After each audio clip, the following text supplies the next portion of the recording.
let's look at two of the ways to solve quadratic equations. We're going to look at factoring and using the quadratic formula. For these two methods, your quadratic equation, it's called a quadratic equation because it has a squared variable in it as its highest power. In standard form is in this form where you put the squared term first, then the x term, and then the constant. Now, some of these equations are not trinomials. B and or C may equal 0, so you may be missing the middle or last term, but it's a quadratic equation because of the square. Let's just go ahead and look at an example and put it in standard form. Let's say I have negative 5x equals to 4x squared minus 6. Well, I need to move everything to one side so that one side is 0.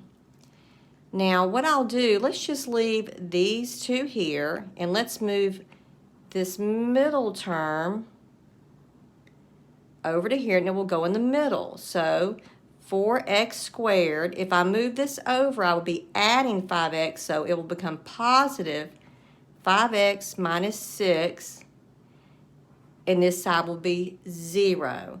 I'm just going to turn that around.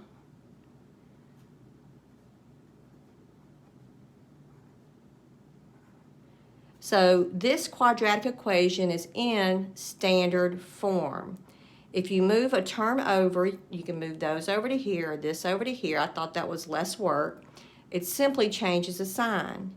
Now, A, B, C in this equation, A is 4, B is 5, and C is negative 6. Okay, let's look at solving it by factoring. To factor a trinomial, we have something called the AC method. We multiply A and C, which is 4 and negative 6, and that gives me negative 24.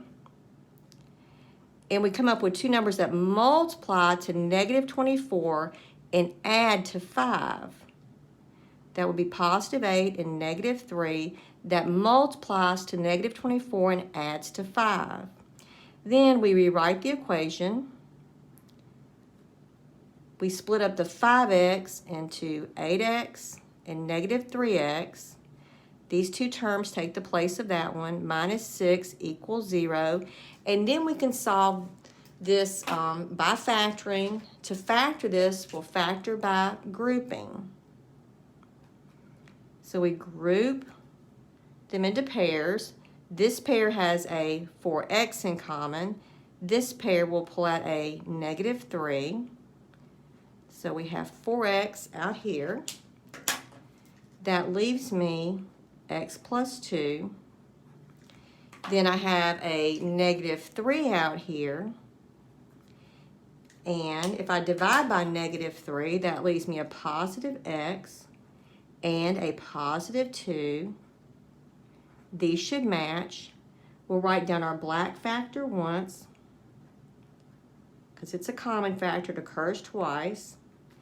And then our other factor will come from our outside parts, the red part.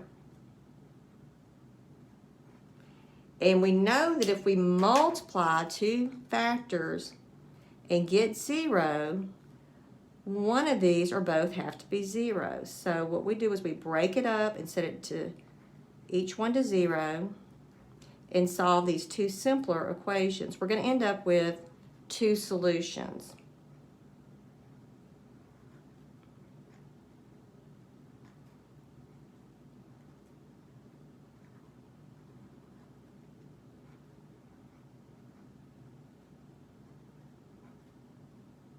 And we'll be dividing by 4. And so x could be negative 2 or 3/4. Both would make the equation true. Now there is another way to solve this equation. We will need to start with a standard form. And this is using what we call the quadratic formula. It looks like this. You're going to want to have it handy when you're doing your homework or a test. We don't want to have to worry about memorizing this right now. We just want to learn how to use it. Notice in the formula, we plug in the numbers for A, B, and C. So it's very important that we get things in the right order so we have the correct A, B, and C. For the previous problem, A was 4, B was 5, and C was -6. And let's plug it in. Okay, negative, you're going to have the opposite of B. I like to say opposite. So negative, and then put your B in there. Square root B squared minus 4. 4 is just part of the formula. A happens to be 4, and C is -6. And all of that is over 2 times A. Now, if we simplify correctly, we should get the same answers we got on the previous page. I'm just going to drop that parenthesis. That's -5 plus or minus. Order of operations, 5 squared is 25. These two negatives are going to make a positive, and so I'm going to have 4 times 4 is 16 times, that'll be 16 times 6, so 16 times 6, let's see, that'd be 60 and 96 over 8, -5 plus or minus. If we add those two together, we should get 121, because 5 and 6, 11, carry the 1. Order of operations, say we do our square root first. I have -5 plus or minus, the square root of 121 is 11. Now, how do we get those answers like we got on the previous page? Well, we're going to do two things. We're going to take -5 plus 11 and put that over 8. And then we're going to take -5 minus 11 and put that over 8. Well, order of operations, we do the numerator first. -5 plus 11 is 6 over 8, and that reduces to 3/4. That was one of our answers from the previous page. -5 minus 11 is -16 over 8, and that simplifies to -2. So we've got two ways we can tackle the quadratic equations.